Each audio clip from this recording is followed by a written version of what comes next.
અમદાવાદના પોળ વિસ્તારમાં પાણીનો પોકાર હોય તેવી વાત સામે આવી છે। માણેક ચોક દેવજી સરિયાની પોળમાં પાણીની સમસ્યા સર્જાઈ। કમર્શિયલ એકમોના કારણે અહીંયા પોળમાં પાણીની સમસ્યા સર્જાઈ છે। વિરોધ બાદ કોર્પોરેશને કમર્શિયલ એકમને સીલ કર્યું। માત્ર સીલ નહીં પરંતુ ચોક્કસ નિવારણ લાવવા સ્થાનિકોએ માંગ કરી છે।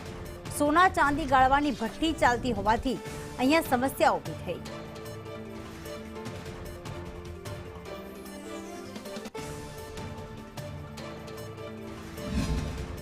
અમદાવાદના પોળ વિસ્તારની અંદર સ્થાનિકો હાલ ત્રાહિમામ પોકારી ઉઠ્યા છે, જેનું કારણ છે કે જે રેસિડેન્ટલ વિસ્તારની અંદર ચાલતી કમર્શિયલ એકમો છે તેમાં ખાસ કરીને માણેક ચોકની દેવજી સરિયાની પોળના દ્રશ્યો છે કે જ્યાં જે રેસિડેન્ટ વિસ્તાર આવેલો છે ત્યાં જ જે સોના ચાંદી ગાળવાની જે ભઠ્ઠીઓ છે તે ચાલતી હોય છે અને કમર્શિયલ એકમના કારણે હાલની પરિસ્થિતિ એવી સર્જાઈ છે કે અહીંયાના સ્થાનિકો પાણી પીવા માટે પણ મજબૂર બની રહ્યા છે। અમારી માંગ ફક્ત પાણીની છે। અમને પાણી નથી આવતું અને આ કોમર્શિયલ એરિયા છે અને આ ભઠ્ઠી છે દાગીના ગાળવાની અને એ અમારી પોળની અંદર આવતું પણ નથી। એ બંધારણના ખાંચામાં આવે છે, તે છતાંય અમારી પાસે પાણી માટે માંગ કરી રહ્યા છે અને ઉગ્ર વ્યવહાર કરી રહ્યા છે। અમે ના પાડીએ છીએ કે અમે પાણી નહીં આપીએ।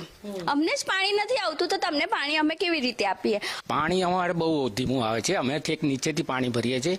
અમારે લગભગ અમે 20 વર્ષથી રહેવાયા, પણ અમે 15 વર્ષ સુધી હું ખુદ ડોલો ભરી બહારથી ડોલો ભરીને આ બધું પાણી ભરું છું। હું અહીંયા છેલ્લા 2-3 વર્ષથી થોડુંક સારું પાણી આવ્યું છે, પણ તો બી મારે તો છેલ્લું ઘર છે એટલે નીચેથી જ આવે છે, તેમાં પાણી ઓછું જ આવે છે, તો હું ઠેક નીચેના કોકથી ભરું છું। ઘણી મુશ્કેલીઓ થાય છે। કોમર્શિયલ એકમો ભઠ્ઠીઓ શરૂ થઈ ગઈ ત્યારથી પાણીની એ લોકોનો માંગ વધી ગઈ છે। પાણી વગર એ લોકોનું કામ થઈ શકે એમ નથી, એટલે એ લોકો બીજી જગ્યાએથી પાણી કનેક્શન લેવાની કોશિશ કરે છે, પણ એ કાયદેસર રીતે છે નહીં એમની આ જગ્યા।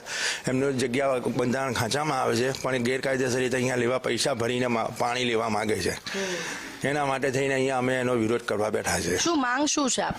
અમારી માંગ એક જ છે કે એ બસ ભઠ્ઠી કાયમ માટે બંધ થઈ જાય। કેમેરા પર્સન મનીષ વાણિયા સાથે આયુષી યાજ્ઞિક, સંદેશ ન્યૂઝ।